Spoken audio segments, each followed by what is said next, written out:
बहुत लंबे अरसे से डिमांड कर रहे थे कि हमारी जो टैक्स स्लैब है उसको बढ़ाया जाए।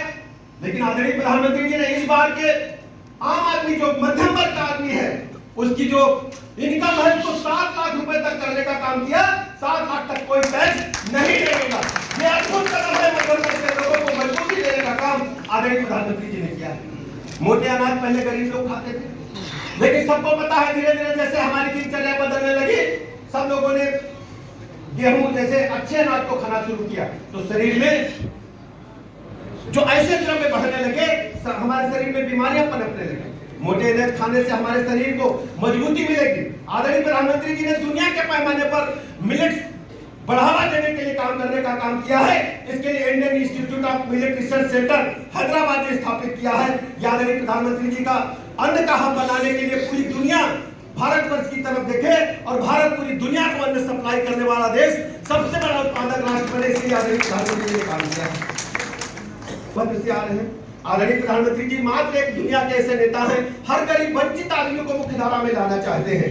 आदिवासियों को मुख्य धारा में लाने के लिए 15,000 करोड़ रुपए का कोष बना करके आदरणीय प्रधानमंत्री जी भाई व बराबरी से हक के साथ अपने हर मंच पर हमारे साथ में रहेंगे। मैं आपकी तरफ से आदरणीय प्रधानमंत्री जी का इस अवसर पर आभार प्रकट करना चाहता हूँ कि भारतवर्ष में पहली बार कोई आदिवासी बहन देश की सर्वोच्च कुर्सी पर पहुंची है। राष्ट्रपति हमारी आदिवासी बहन है। मैं आदरणीय प्रधानमंत्री जी का आभार प्रकट करना चाहता हूँ। इसके अलावा हमारे बच्चों को पढ़ने के लिए, किशोरों को पढ़ने के लिए, स्टूडेंट्स के लिए डिजिटल लाइब्रेरी की स्थापना करने का काम बजट के माध्यम से आदरणीय प्रधानमंत्री जी ने किया है। अगले 3 साल में 740 एकलव्य स्कूल खोले जाएंगे। 38,800 टीचर्स और सपोर्ट स्टाफ भी नियुक्त किया जाएगा। आदरणीय प्रधानमंत्री जी ने किसानों की आय को बढ़ाने के लिए पशुपालन, डेयरी और मत्स्य पालन को भी बढ़ावा देने का काम किया है। इसके लिए कृषि ऋण के लक्ष्य को बढ़ाकर 20 लाख करोड़ रुपए किए जाने का आदरणीय प्रधानमंत्री जी ने निर्णय लिया है। इसके अलावा 1 करोड़ किसानों को सीधे प्राकृतिक खेती से जोड़ा जाएगा। 10,000 बायो इनपुट रिसोर्स सेंटर बनाए जाएंगे जो स्वागत योग्य कदम है।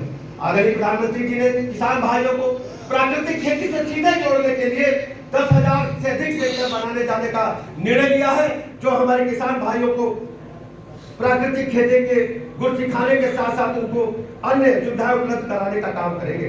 इसके अलावा उद्यमी भाइयों के लिए पीएम मत्स्य संपदा योजना बनाई है, जो उप योजना मछुआरे मछली विक्रेताओं को क्षेत्र माइक्रो स्मॉल उद्योगों को सशक्त बनाएगी। इसके लिए हमारे मछुआरा भाइयों के लिए 6,000 करोड़ रुपए की फंड की अलग से व्यवस्था की गई है। इसके अलावा पीएम कौशल विकास योजना के तहत 40 स्किल इंडिया सेंटर स्थापित किए जाएंगे, जो युवाओं को, नौजवानों को